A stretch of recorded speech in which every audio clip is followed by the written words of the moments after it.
The room was still except for the rhythmic beeping of the heart monitor, steady, slow, unchanging. Claire sat by the bedside, her hands folded tightly in her lap, eyes fixed on the rise and fall of Ethan's chest. The morning light leaked through the blinds in thin silver lines, cutting across the floor and the pale blue sheets that covered him. Everything smelled faintly of disinfectant and old coffee. She had been here every day for 143 days. She counted them, though she didn't want to. At first, she brought flowers, books, and little things to make the sterile room feel less like a waiting room for death. But the flowers wilted, the books went unread, and the small comforts became reminders of everything that didn't change. Ethan slept through all of it. The jokes she whispered, the stories she read aloud, the promises she made when she was sure he could hear. This morning, the doctor had stopped by early. His tone was softer than usual, careful, rehearsed. "Claire," he said, his voice steady but distant, "we've done everything we can. There's been no neurological response for months. It might be time to think about what Ethan would want." She had nodded without answering. He didn't press further. He just left a folded pamphlet on the bedside table before walking out. She hadn't touched it. She didn't need to. She already knew what it said. Something about peace, acceptance, moving on. Now she sat in silence, staring at the small scar on Ethan's temple, the one that used to disappear beneath his hairline. She remembered the night of the accident in vivid flashes, headlights spinning, the sound of metal twisting, the smell of gasoline and rain. She remembered screaming his name, over and over, until her throat was raw. The memory was something she never spoke of, but it lived behind her eyes, waiting for moments like this to creep back in.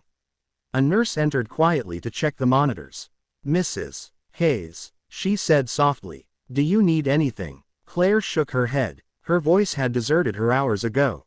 The nurse hesitated, then added, "You don't have to rush. Take as much time as you need."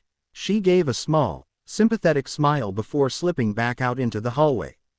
Claire looked at Ethan again. His face was peaceful, almost too peaceful, the kind of stillness that didn't belong to the living.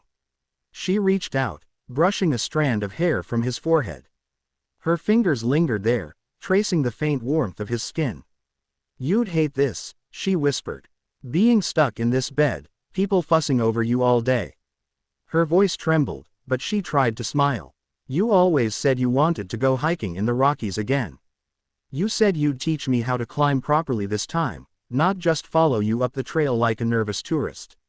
The memory brought a soft laugh, then tears she didn't bother to wipe away. "I kept your boots, you know. The ones you ruined in the mud that day. They still smell like pine and smoke." The beeping of the monitor remained the same, calm, indifferent. She stood slowly, her legs weak from hours of sitting, and leaned over the bed. "They said I should say goodbye," she murmured. "I don't know how to do that. You promised me forever, Ethan. You don't just walk away from forever." Her fingers brushed his, limp and pale against the white sheet. For a long moment she just stood there, her forehead resting gently against his. "If you can hear me," she said, her voice barely audible, "if there's even a small part of you still here, please, just know I love you." She pressed her lips to his, soft, trembling, filled with all the words she couldn't say. The kiss lingered, warm for only a second before fading into the sterile air.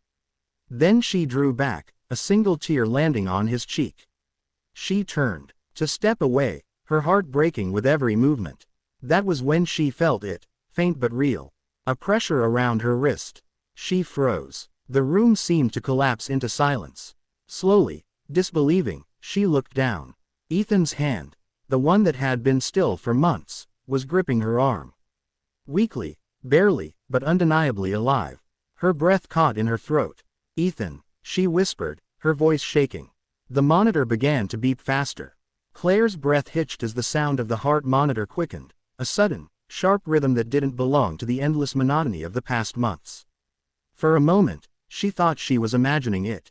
Her pulse pounded in her ears so loudly that she almost missed the quiet scrape of movement, Ethan's fingers tightening around her wrist. "Ethan," she breathed again, more a prayer than a word. She stared at his hand, terrified to move, terrified it would stop if she did.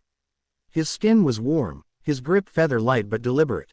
It wasn't the kind of random twitch she'd seen before.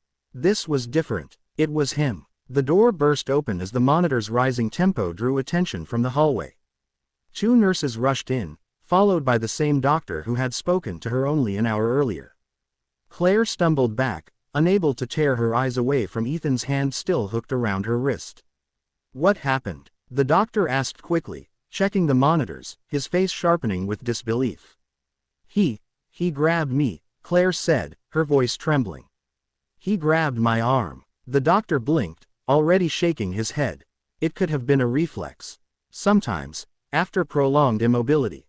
No, Claire's voice cracked through the sterile air like a breaking glass. You didn't see it. It wasn't random. He looked for me. The doctor's brow furrowed. He leaned over Ethan, shining a small light into his eyes. Ethan, can you hear me? He said, his voice clinical but careful. There was no response. No flutter of eyelids, no movement except the slight, involuntary tremor of his chest as he breathed. Claire's heart plummeted. For a second, she thought maybe she had imagined everything after all. But then Ethan's hand shifted again, this time clumsily, as if testing its own strength. The doctor stepped back. Record this, he said to the nurse, his tone lower, almost uncertain now. Note that there was voluntary motor activity in the right hand. The nurse scribbled furiously on her chart while Claire reached out, both terrified and desperate, and took Ethan's hand in hers. His fingers curled again, weak but steady. You feel that, she whispered, tears spilling freely now. That's me, Ethan. I'm here. I never left. For a heartbeat, it was as if the whole room froze, even the machines seemed quieter, as if listening. The doctor stared, lips pressed into a thin line between skepticism and awe. We'll need to run a new series of tests, he said at last. We'll check for changes in brain activity. Don't get your hopes too high yet. But Claire was already past that. Hope had returned to her like breath after drowning. She could barely hear him.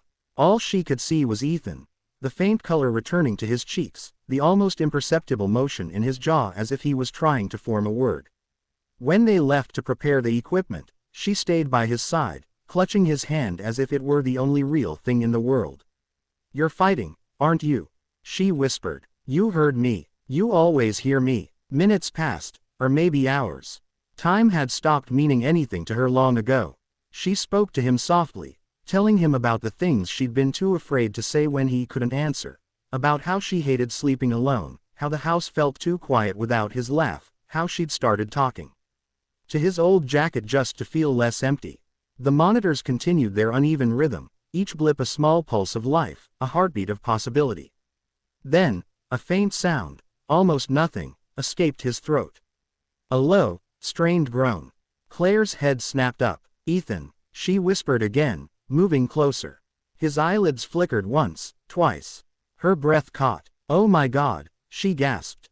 The doctor and nurses came rushing back in, drawn by the change in the readings. They surrounded the bed, voices overlapping in urgent whispers. One nurse adjusted the oxygen tube, another checked his pupils again. He's showing response to verbal stimuli, one of them said quickly. Claire barely heard them. All she could see was Ethan's face, twitching faintly, alive, returning. His lips parted, no words yet, only a faint exhale that brushed against her hand.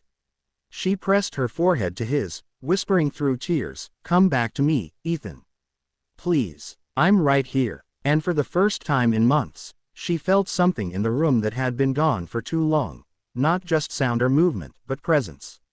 Ethan was there, faint and fragile, reaching for her from somewhere deep inside the silence. The doctor looked up, his face pale with shock. "This isn't a reflex anymore," he murmured. Claire smiled through her tears. "I told you," she whispered. He heard me. The next few days blurred together in a haze of sterile light, hushed voices, and cautious hope. Claire hardly left Ethan's side. The nurses tried to convince her to rest, to go home for a night, but she couldn't. She'd waited too long for this, for him, and now that he was stirring, she couldn't bear to miss a single moment. Ethan's movements were still small, fragile things, a twitch of a finger, a faint flicker behind his eyelids, the ghost of a sound caught in his throat. But they were real, every one of them, and every time it happened, Claire's heart leapt like it was the first. The doctors began their tests immediately. Electrodes dotted Ethan's temples. Wires traced his heartbeat, his breath, his brainwaves. They murmured to each other in low tones that Claire couldn't fully understand, terms like emerging consciousness, localized response, possible awakening. The words sounded cautious, but to her, they were promises. She spent her days reading to him again, like she had at the beginning.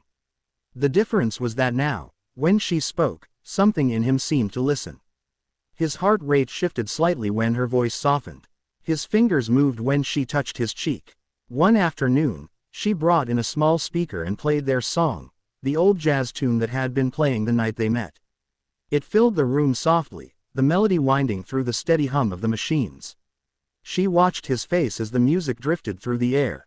"You remember this, don't you?" she whispered, brushing her thumb over his knuckles. "You asked me to dance, even though the floor was sticky and everyone was watching. You didn't care. You said, if it's with you, it's worth looking foolish."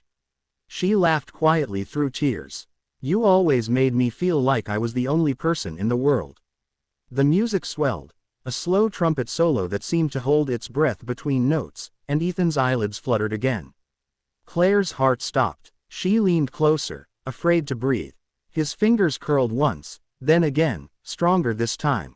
"Ethan," she said softly, "if you can hear me, squeeze my hand." For a long, unbearable moment, nothing happened. Then she felt it, a faint but deliberate pressure. One squeeze. She let out a choked sob, pressing her hand to her mouth. "Oh my God," she whispered. "You're in there. You're really in there." The nurse standing nearby gasped and ran to call the doctor. When he came, he didn't try to hide his surprise. "He's responding to commands," he said quietly, watching the monitors. "It's weak, but it's voluntary." Claire didn't care what the charts said. To her, that single squeeze was everything. It was his voice, his promise, his soul clawing its way back through the fog. That night, she stayed in the chair by his bed, her fingers interlaced with his. The lights were dim, the halls outside nearly silent. She read one of his old letters, one he had written to her years ago, back when he was traveling for work. "Greater than, when I'm away, I always picture you waiting for me, not sad, just patient, like the world knows I'll come back to you. I always do." Her voice cracked as she read the last line. She looked at him, her tears catching the dim glow of the monitors. "You said you'd always come back," she whispered. "So come back now." And then, slowly, impossibly, his lips parted. A sound came out, barely more than air. Lair. Her name. She froze, her eyes wide, her breath stolen right out of her chest. "Say it again," she whispered, trembling. "Please, Ethan, say it again." His eyes opened, heavy, confused, full of light and pain all at once. He blinked, disoriented, his gaze struggling to focus. "Claire." A sob burst from her as she cupped his face in both hands, laughing and crying all at once. "Oh my God, Ethan, you're here.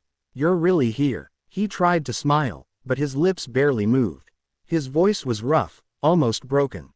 "I heard you." She leaned her forehead against his, her tears falling onto his pillow. "I never stopped talking," she whispered. "I knew you'd hear me someday." The machines continued their steady rhythm, but for the first time in months, the sound wasn't haunting, it was music. It was proof. Ethan was awake. The months that followed were slow, fragile, and filled with the quiet kind of courage that no one writes about. Recovery wasn't a miracle that happened overnight, it was 1,000 small steps, each one costing more strength than the last. But Ethan took them all, one trembling movement at a time.